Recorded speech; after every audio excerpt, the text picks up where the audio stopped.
Welcome to a new episode. We are constructing an LGB garden railway. Yes, indeed, last time in the last episode we talked to Andreas Franz from Hamburg about how things are going with the track planning. And then Michael and I thought, yes, we have already learned a lot from Andreas, but we will also build on it a bit. Exactly. What good is the most beautiful theory if you can't manage it in the garden after all? And we just laid out various tracks so you can see what it's like in terms of the radii.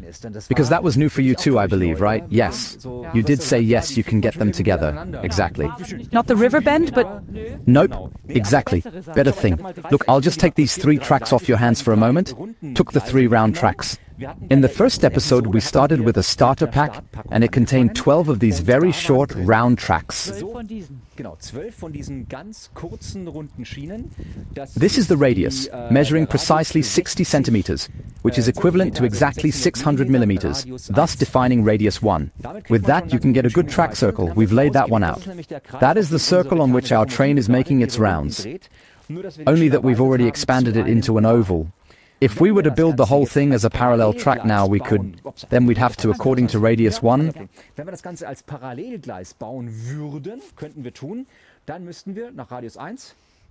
radius 2, exactly. So then we have this one here, that is then a radius 2 track that we have here, and with that, one can interpret it that way. We did that here, on the side. I'll just put this here now, then you can see. So basically here in the middle circle, and who still has a little more space in the data, theoretically we would have the space at your place, Elke. Yes, that would be our radius 3, which we would have here. And with a radius of 3, one could now go very, very, very far, which, for example, would be well suited for the spacious driveway of our big, beautiful, majestic steam locomotive here. Because it actually needs a 3% incline, as we've learned, precisely at Andreas's place. Exactly, Andreas said. If you want to build it so that it can drive through underneath. The other one requires 22 centimeters in height. So in essence, that's over 7 meters of track that we would absolutely need as a driveway to effectively manage this particular incline. We haven't scheduled this here yet. Here we have just managed to place it on such a lawn edging stone, the large box bridge. But this would be radius 3. I'll just put it down for a moment. I'll put it in your hand. So what else do we have? I'll just go over here for a brief moment. We still have a few straight lines here, because indeed that is also an extremely important point when planning with the current situation. Yes, then it is of course also nice when the electricity runs without interruption everywhere. And if we naturally have a lot of short rails, like these here, then we naturally have the tracks on all of them. That's now 30 centimeters. At 30 centimeters there can theoretically be an edge, and we have these small connecting pieces, these, what are they called, T-pieces, right? Track connectors. We clamp them and they hold well together. But if the track is longer from the start, we don't need many short tracks, but rather a longer one. They are also available half as long, then they'd be 15 centimeters long. Or in the last video, we set up the pendulum route, where we had a very short 8.15 centimeter track. Such a track interrupter piece, we haven't set it up at all yet, we still need to do that. So there are also half as long. For those needing it shorter, there's this special track, which I find great. I'll quickly stick that on. That is actually a track where you can, here one can, who has turned the clock? Look, you can turn this here. And then one can make it longer or shorter. Then you can actually balance it out a bit if you say, yes, indeed, I did plan it a bit by eye, giving it some thought, and accordingly, one can then, accordingly, make the tracks a bit shorter or a bit longer here as well. We might still be able to use it well. I'll leave it here on the side. Now I've shown the 30 centimeter track. I'll give it to you real quick. Then we also have the 60 centimeter, which is, in essence, basically twice as long. And that certainly makes sense. For example, when you say you have a very long area at the station, but there are also some special tracks at the station, such as interruption tracks for signals, where no current should flow anymore, and they might be a bit shorter again. You might have one track for the train to pass, and another with a signal, then you can combine them well. So, 60 centimeters can offer you that, or max? Yes. For the long ones with more garden space, we have the 120 centimeter track. They still exist. I've already used them here, for instance, at our buffer stop for the siding. And then, of course, one could also beautifully build inwards here into the center and could now build a very typical Sen circle here. Yes, that one looks nice visually. Exactly, the one going in diagonally.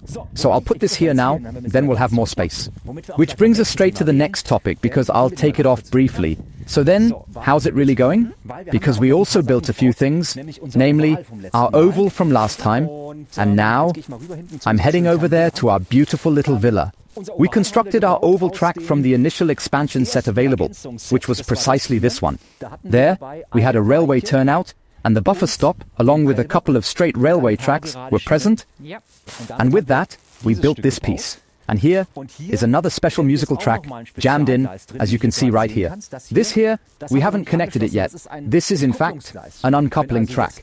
So if the train were to stop here now, then we could later decouple the cars here with a control panel, or rather, a signal box. Then it would go up, and then the locomotive would continue without the wagons.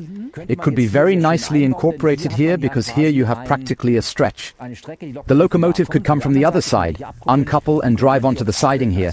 Just the locomotive alone. Or better, lay track on the siding, so you could drive in here with the car, uncouple and drive out again with the locomotive. Yes, or something like that. Could do that. Since I just discussed the switches, I won't switch them now due to the trail walk attached. We also have these turnouts in various radii. This is the switch that we had here on the side now. This is a radius 1 turnout. We can, in the near future, equip those with a turnout drive, which will then also be switched with a control panel. However, I have the same turnout with me today, just slightly larger. This is now a radius 1 turnout, and right here, this is a radius 3 turnout. Could you possibly give me radius 1 and radius 3 as round rails back there once more? Yes, I can show how you can recognize them well. 1 and 3. Thank you. Then, you can also observe that these particular switches can be very well integrated seamlessly into the circle. You can clearly see down here that this particular radius 1 curve fits flawlessly, without any issues, right under this specific turnout. That means, if you want to avoid S-curves, you could construct the switch so it essentially belongs to the track circle, and you only move out to radius 2 here. But then, at some point, you would have to work with a small connecting piece, because you have to make a little adjustment there. So then, you need several of those things, or the very short tracks are also available in the assortment. Here we have a radius 3 turnout. Same principle. I'll just put the radius 3 curve piece underneath. Then you see that would fit exactly as well. Therefore, radius 3 also fits very well with it. Could of course be built according to the same principle. So, and now it's slowly getting a bit mathematical, and now comes the fun on such cold days like today. It's not so important now, the summer weather here in our garden. Can one do something? Namely go into the warm living room? I'll prepare that briefly. I have prepared something. I'll just go to the computer for a moment. In fact, I downloaded a track planning software. There are different ones. One for the Mac, for instance. For Apple, I've used them. It's Rail Modeler. She has that. But there are also WinTracks. There's an original track planning software from Macklin. Works all very well. I have no preferences there now, but I have prepared this here. I once drew various railway tracks. Here, for example, we now see a radius 1 switch, and one could also rotate it a bit in the software and clip it in here. And then we see here various tracks that can be laid here. This is exactly the same with all track planning software. And here, for example, one could now make a round station. You can see here it doesn't fit perfectly on the side, but the track forgives that, so that works reasonably well. Another scenario would be, for example, a beautiful station would be like this. We need a bit more space. I took the slim switches, here the radius 3 switches. In this case right here you can see it again, radius 3. And there I go out, for example, right now, and there you would have such a really beautiful thing, like what you call a track hub, almost on the side. And there we could, for example, rebuild the storage area with 2 switches. That was also a plan. Andreas sent it last night. I found it very nice. Then there was a consideration for our garden here, Elke. We have nearly built it. Look over here. So I did that just now. I have successfully installed the 2 switches here indeed. Here you can see that, the 2 small switches here on the side. And I have now, as I said, inserted them into this circular area here, so that we avoid the S-curves here. And now, I actually have a bunch of small compensatory pieces here. I don't have those in the garden yet. That's why I haven't built it like that yet, but one could use them there. Or, if we have a lot of space, look here. Then now we go really big on radius 3, and now I'll show how much space we would need here.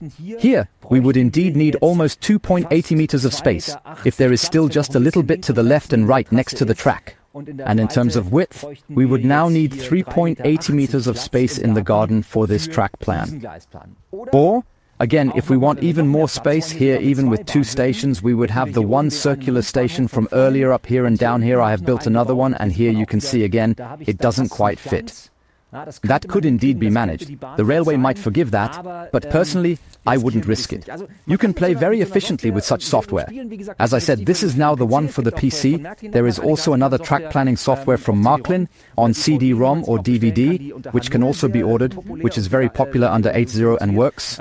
With that, you can also create detailed track plans, and as Andreas already told us last time, you can just lay it out in the garden and experiment. That is what I have been doing all morning today.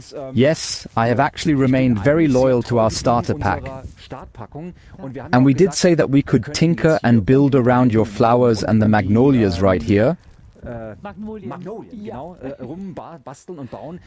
But we said we would do it in such a way that you can replicate it in the best way possible. And maybe not necessarily exactly the rail circle, but in terms of the theory. So how do we methodically place that underneath? And that's precisely why my suggestion would be, and perhaps you might agree, that we should move on the base circle, right here on the smaller one, with the siding, along with the 2 station tracks. I've actually prepared something here. There are already 2 special rails in here. They have interruptions again, as you can see here, and I want to do something with it later. Here are so-called separation points, and we can do something with them later. I would truly like to set up signals here, and we'll take a slightly closer look at whether I've done it right or not. I just built that in. I believe that is correct, but I'll take a closer look at that, and then we build signals here with the control panel. We might even switch the signals to digital later on. We can also do that. I'll get to that as well. But then I detail this circle's principle. We can also go at it with the shovel and the fit, because you have also prepared something. You actually bought an entire barge full of stones. I'll give them to you. Discuss the stones? Exactly, those are actually roasting pan stones from the hardware store, which are rounded on one side. That means we can actually combine these stones very nicely indeed for the tracks. I'll get it again, with a very beautiful track construction including the rails and the stones. The stones, we will first excavate the grass area with our reliable shovel. Then we will compress the earth underneath a bit, and we'll introduce small particles such as granules or even gravel so that the stones no longer move, and thus the track is just a bit more stable. What she actually already is in general, as you can clearly see her here on the meadow, she just drives wonderfully well. I'm going to do this now. I'll put the stone in here. As you mentioned, you can get them down well from the geometry here. I'll do this now while moving. Yes. Or stop the train for a moment. Yes. Because can she do it now? I'll drive it back just a little bit, merely to ensure we can simulate the scenario effectively, because in this particular environment, it functions perfectly now. Since you're able to frame it precisely here, and they indeed fit perfectly underneath, it's crucial to observe how seamlessly everything comes together in this specific setup. Width's great. Really through this rounding very adapt very well indeed to the rail circle. That means, essentially, what we could genuinely do now, we could now carefully lay all the stones you've got under this particular track. It can stay on the grass overnight. By morning, we'll see where the grass is flattened. That's our dig spot. Or would you have perhaps chosen my tip? Yes? Okay, great. Then we can indeed do that next. And because this now takes a little time and might not be so exciting for you, we'll do it alone and leave you alone with the track planning. So where's a bit of a mess? If inspired, drop comments. Otherwise, we'll see each other in better weather in the garden next episode. Take care. Thanks. Danke.